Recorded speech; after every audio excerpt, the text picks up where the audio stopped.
Karibu kwa mara nyingine tena mtazamaji katika kipindi hiki cha ulimwengu wa siasa, na wakati huu tunatazama namna nchi za kimagharibi zinavyosigana na Urusi, hasa katika juhudi zao za Umoja wa Ulaya kujitenga na gesi ya Urusi. Hii ni ngumu kiasi gani? Tume ya Ulaya imetangaza mpango wa kumaliza utegemezi wa mafuta ya kisukuku kutoka Urusi ifikapo mwaka 2027, lakini wataalamu wanatahadharisha kuwa utegemezi mpya wa migawanyiko ya zamani vinaweza kuleta vurugu na kuvuruga mpango huo. Baada ya miezi kadhaa ya ucheleweshaji wa ukosoaji mkubwa kutokana na ongezeko la uagizaji wa gesi ya LNG kutoka Urusi, Tume ya Ulaya hatimaye imetangaza mpango wake wa kuondoa kabisa nishati ya kisukuku kutoka Urusi kwenye mchanganyiko wa nishati ya Umoja wa Ulaya kufikia mwaka 2027. Jumanne, kamishna wa nishati Dan Jorgensen aliwasilisha mpango huo mjini Strasbourg na kueleza kuwa hatua hiyo inalenga kutimiza ahadi za kisiasa, hatua halisi za kisheria. Tumeweza kuandaa mpango wa kisheria utakaotuwezesha kuondoa kabisa gesi ya Urusi katika nishati yetu, aliambia shirika la habari la DW.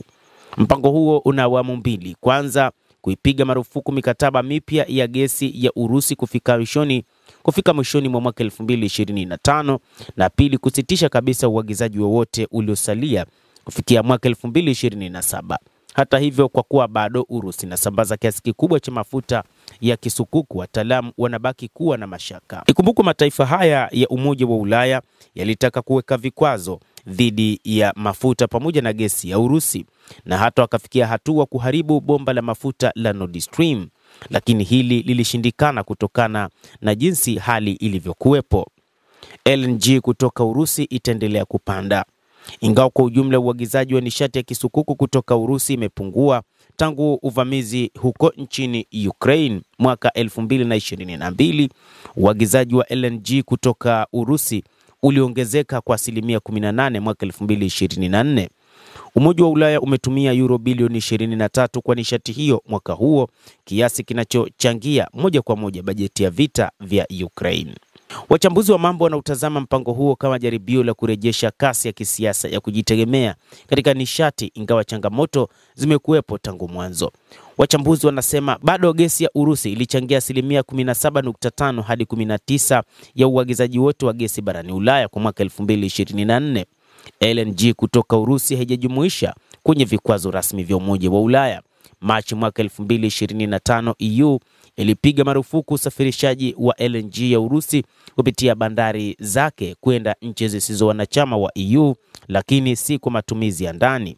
Uagizaji mkubwa wa LNG ya Urusi unaingia Ulaya kupitia Ufaransa, Ubelgiji, Uhispania, lakini Ufaransa pekee imeongeza uagizaji kwa 81% mwaka 2024, ikiilipa Urusi euro bilioni 2.68. Kwa mujibu wa Anna Maria Jela Makaruzik kutoka mfumo wa ufuatiliaji wa LNG barani Ulaya wa taasisi ya uchanganuzi wa uchumi na nishati ya fedha IEEFA, gesi hiyo ishafika katika mtandao wa usambazaji na haiwezi kufuatiliwa chanzo chake, jambo linalofaidisha wauzaji na wanunuzi. Changamoto kwa mpango huu. Hili inazidi kuathiri mpango wa Repower EU uliozinduliwa mwaka 2022, ambao ulilenga kupunguza utegemezi kwa Urusi, kuongezeka nishati mbadala na kubadili wasambazaji. Lakini Sizak anaonya kuwa EU sasa inabadilisha mtoaji mmoja hatari kwa mwingine, hususan Marekani ambayo inaishinikiza Ulaya kununua gesi yake na hata kutishia vikwazo vya kibiashara. Pamoja na juhudi hizi, bei ya nishati ya Ulaya bado iko juu. Mwaka 2024 bei ya gesi barani Ulaya ilipanda kwa 59%, ingawa bei ilianza kushuka baada ya msimu wa baridi kuisha. Bado zipo juu sana ikilinganishwa na kabla ya vita, hali inayozidisha mzigo wa gharama kwa viwanda na kaya.